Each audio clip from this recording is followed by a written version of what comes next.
So lads, Sid Colson is essentially the last of the vets. The last of the vets, because it doesn't appear like Natasha Howard is like very much like vet presence, unless it's with Michaela Timpson. It doesn't seem like there's the most vet presence there with Natasha Howard. But Sid Colson very much is the last of the real vets for this team.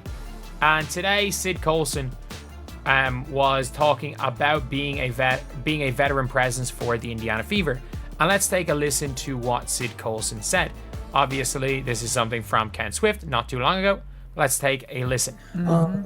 There's been a lot of adversity really since the start of the team for us and since the start of the season for us. And so me and a lot of older players are just trying to keep people like composed. Yeah. How do you establish discipline and maintain composure amidst all that? That's not good to hear. Sydney Colson isn't the biggest name on the Indiana Fever roster, but she just said something that might change everything you thought you knew about Caitlin Clark's rookie year.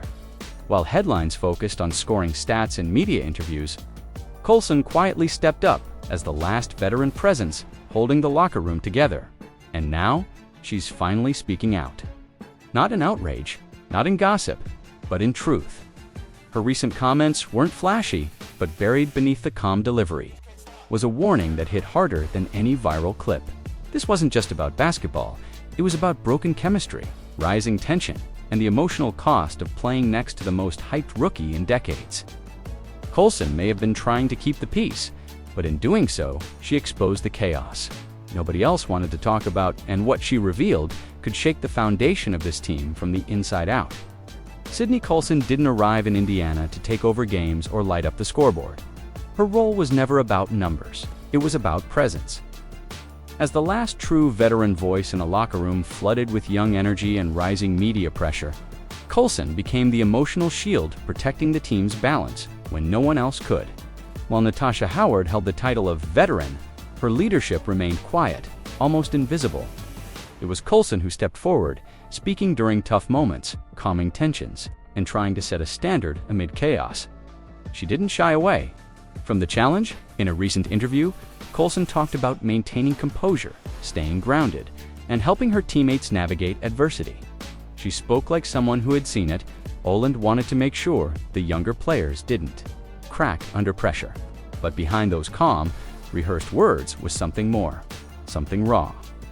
Her statement about players needing to stay composed during adversity wasn't just a motivational quote, it was a subtle hint that things were slipping behind the scenes. What's striking is that Colson stepped into this leadership role without the benefit of stability. The team had already shifted. Chemistry was fragile. The arrival of Caitlin Clark didn't just bring media attention, it disrupted the team's emotional rhythm. Colson was being asked to hold it all together without ever having had a chance to build it from the start. And yet, she tried. She became the player who talked about grit, about unity, about character in tough moments. But even the best speeches can't always heal broken dynamics. Colson's effort to anchor the locker room was sincere, but it revealed something deeper, that this team wasn't just battling opponents on the court. They were struggling to hold themselves together behind closed doors. When Sydney Colson spoke about basketball being a microcosm of life, it sounded poetic. But if you listen closely, it didn't feel like a basketball answer, it felt like a personal admission. She wasn't just talking about strategy or team morale. She was talking about the emotional weight players carry when the spotlight burns too hot and the chemistry begins to dissolve. Colson didn't name names. She didn't need to. Her tone did all the talking. The truth is, there's been a quiet tension building inside the Indiana Fever locker room all season. The pressure surrounding Caitlin Clark hasn't just been from defenders on the court. It's been the nonstop media frenzy, the outside noise, the unrealistic expectations dropped on a rookie's shoulders, and the ripple effect it created inside the team. Colson, positioned as the veteran voice of calm, found herself caught between supporting Clark's development and holding a fractured team together. When she said, "Adversity reveals who you really are," it wasn't a line meant for the cameras. It was a reflection of what she'd seen up close. Not everyone was handling the pressure well. Some players shrank in the moment, others disengaged. And Colson, carrying the weight of leadership, tried to keep things professional while watching. the emotional disconnect quietly grow. There were no shouting matches, no viral locker room fights, but the silence said everything. Players weren't laughing the same way. The spark they had last year, it was gone. Everyone was playing their role, but it didn't feel like a team. It felt like a group of individuals trying to survive the storm. And in the middle of it all, COLSON stood steady, trying not to let the cracks show. But even the calmest voice can't hide everything. And the more she spoke, the more obvious it became. Inside this team was breaking. While Sydney COLSON was carefully choosing her words in interviews, another veteran couldn't hold back. DeWanna Bonner's now infamous online meltdown gave fans a rare, unfiltered look at just how much tension was simmering inside the WNBA locker rooms, especially when it came to the media storm surrounding Caitlin Clark. Bonner didn't just make a vague comment or post a cryptic emoji. She lashed out directly at critics, even going after YouTubers in her DMs. Her frustration spilled over. And it wasn't subtle. Bonner's behavior might have seemed like a one-off at first, but to those paying attention, it was a warning sign. It wasn't just about one player's emotions, it reflected a broader discomfort. Among veteran players dealing with the spotlight constantly hovering over Clark, whether they agreed with how the media elevated her or not, the dynamic had shifted, and Bonner's explosion suggested that shift had gone too far. Meanwhile, COLSON didn't explode. She didn't post angry messages or go on tirades, but her silence was just as loud. She was playing damage control in real time, trying to keep the locker room from splitting apart. While Bonner's outburst drew headlines, COLSON stayed composed. Yet her interviews hinted at the same frustration, the same imbalance, the same weariness from carrying a locker room full of conflicting emotions. The truth is, not every veteran wanted to be in the shadow of Caitlin Clark. Not everyone appreciated being seen as a supporting character in someone else's story. Bonner just happened to be the one who said it out loud. COLSON tried to hold the line to keep the team focused, but she was fighting a cultural shift that no one truly prepared for. And in the midst of it all, Clark herself became both the lightning rod and the distraction, not by choice, but by consequence. The veterans were feeling it, and the cracks were now visible. Last year's Indiana Fever had something that couldn't be measured in stats chemistry. Despite injuries and a lackluster record, the team held together.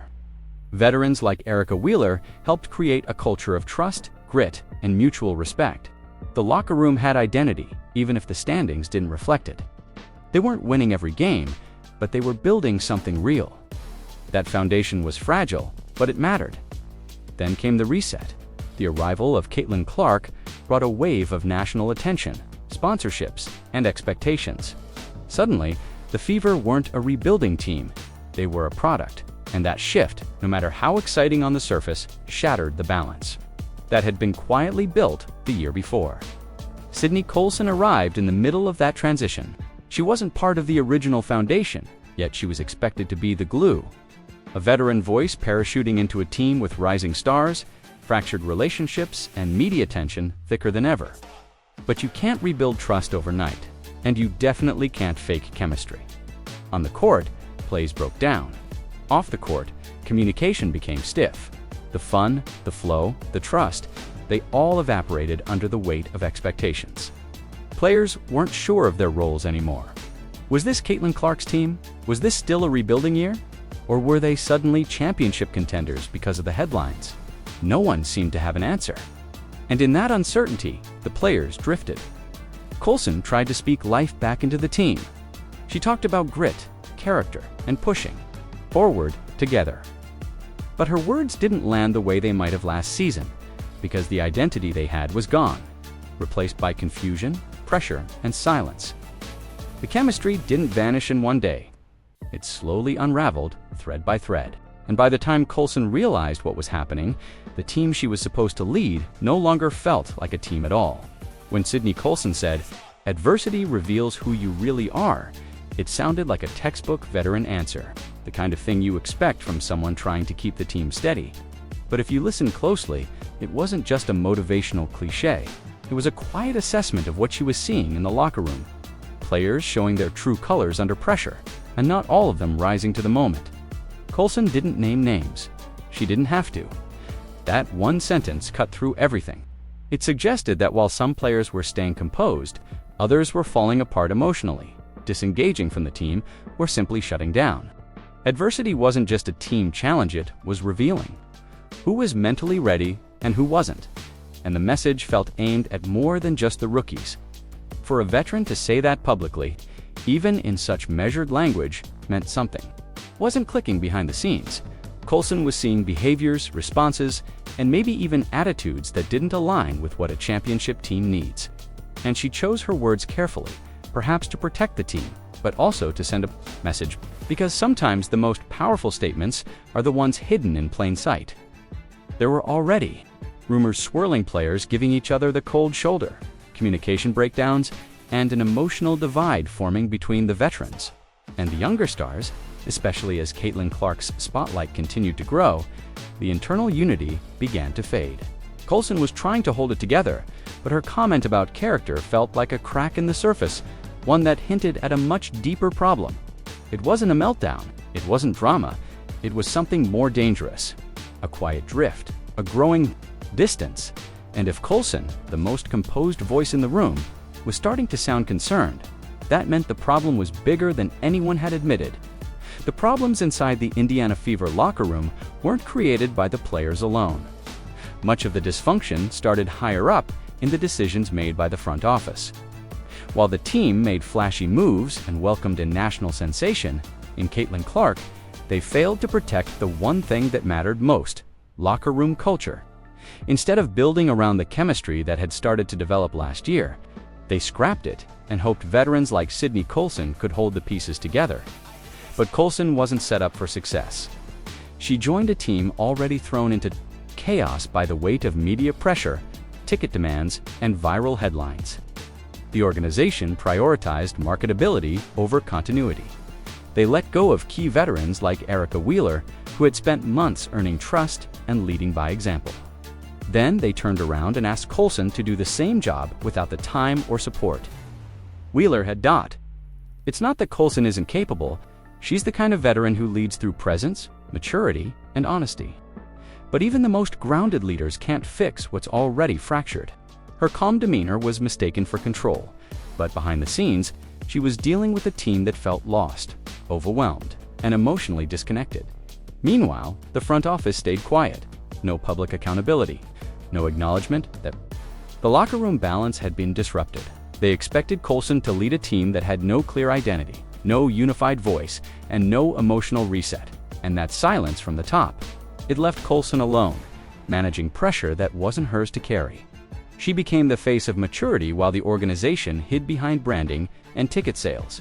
Her quiet strength was weaponized as a solution, even though the damage had already been done. And the price she paid wasn't just in wins and losses, it was in the emotional toll of being the one trying to fix a problem no one else wanted to admit existed. By the time Sydney COLSON gave her now widely circulated interview, the damage was already showing. She didn't raise her voice or throw anyone under the bus, but the message was clear: this team is not okay. Her calm words about adversity, character, and composure weren't just veteran talking points. They were a final warning. One last effort to steady a team that was already off balance. COLSON never blamed Caitlin Clark. In fact, she showed nothing but support publicly. But she also didn't ignore the reality that Clark's arrival changed everything. The hype, the pressure, the non-stop coverage, these things don't just affect rookies. They reshape locker rooms. They create divides. And in COLSON's case, they made leadership more complicated than ever. Her interviews were laced with subtle truths. When she talked about sticking together, she sounded like someone trying to convince herself just as much as the team. When she emphasized giving energy instead of taking it, she revealed just how drained some players were. It wasn't drama, it was emotional exhaustion. COLSON was never the type to make things about herself. She came in to lead, to support, and to guide younger players through a high-pressure season.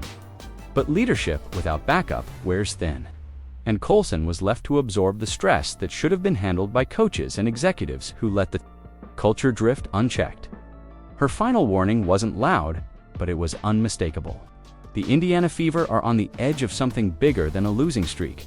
They're facing a cultural collapse. And COLSON's voice, as steady and seasoned as it is, can't fix that alone. If her words go unheard, the Fever risk losing more than chemistry or momentum. They risk losing trust from their fans, from their players, and from the very veterans they count on to lead. Because when even your calmest voice starts to sound worried, it means the storm is already inside. It's easy to forget how close the Indiana Fever were to building something special. Last season, they weren't winning championships, but they were winning over their locker room. The culture was forming, players supported each other. There was growth, chemistry, and signs of a team finally learning to believe in itself. That type of progress doesn't show up in stat sheets, but it's the kind that lays the groundwork for real success. Then the front office hit reset. Instead of reinforcing what was working, they pivoted hard. They brought in Caitlin, undeniable talent, a national spotlight, but also a massive disruption. It wasn't Clark's fault, but the way the organization structured the team around her, instead of with her, is where things started to crumble. Key voices were lost. Familiar dynamics were replaced with forced ones, and players like Sydney Colson were dropped into the middle of a culture that no longer existed. They had a tight-knit group, and they let it unravel. Veterans who knew how to lead were pushed out, while new ones were expected to fix problems they didn't cause. The Fever didn't build on last year's momentum, they erased it. And now, the emotional disconnect is obvious. Players are quieter, the energy is off, and even experienced leaders like Colson are struggling to make it feel like a team again. Dewana Bonner's frustration, Natasha Howard's silence, and the uneven chemistry all trace back to one mistake, believing that star power could replace emotional structure. Now the Fever have the spotlight, but they've lost the soul of the locker room. Sydney Colson gave everything to hold it together, her experience, her patience, her honesty. But even the strongest veterans can't lead a team that no longer knows what it stands for. If the front office doesn't recognize what they destroyed, they'll keep asking players to fix a system that was never designed to support them. And if they don't act soon, the team they were trying to build will be gone before it ever truly arrived. Sydney Colson didn't scream for attention. She didn't post rants or start fights. But in just a few composed interviews, she exposed something far more powerful than any headline: a quiet truth about a team unraveling from the inside. Her words weren't dramatic, but they carried weight. She spoke of adversity, character, and the importance of staying composed, all while the foundation of the Indiana Fever was visibly cracking beneath her feet. Colson didn't arrive in Indiana to save the franchise, but that's exactly what she was asked to do. She walked into a locker room dominated by noise, tension, and expectations placed on Caitlin Clark, and she was expected to be the emotional anchor, the calm voice, the veteran presence that holds it all together. And for a while, she tried, but leadership only works when there's structure behind it. What Colson exposed wasn't just frustration, it was a team that had lost its center, and a front office that never stopped to rebuild it. This isn't about blaming Caitlin Clark. She's a rookie thrown into a whirlwind, doing what she can under impossible pressure. The real issue lies in how the organization handled her arrival, choosing media headlines over locker room harmony, sacrificing culture for visibility. And while they did that, they left players like Colson to deal with the fallout. This even more painful is how close the Fever were to something real. Last season, they weren't a winning team, but they were a connected one. They were building trust, identity, and momentum. But that progress was discarded for something shinier, something louder. Now, the chemistry is gone. The energy feels forced, and veterans are left wondering what happened to the foundation they were supposed to protect. Sydney Colson's voice should have been a resource. Instead, it became a warning signal. And if that warning continues to go unheard, the Indiana Fever won't just miss out on wins, they'll miss out on becoming the team they were meant to be. Because no amount of talent can fix what poor leadership destroys, and if they're not careful, they'll lose more than games. They'll lose the people who cared enough to try and hold it all together.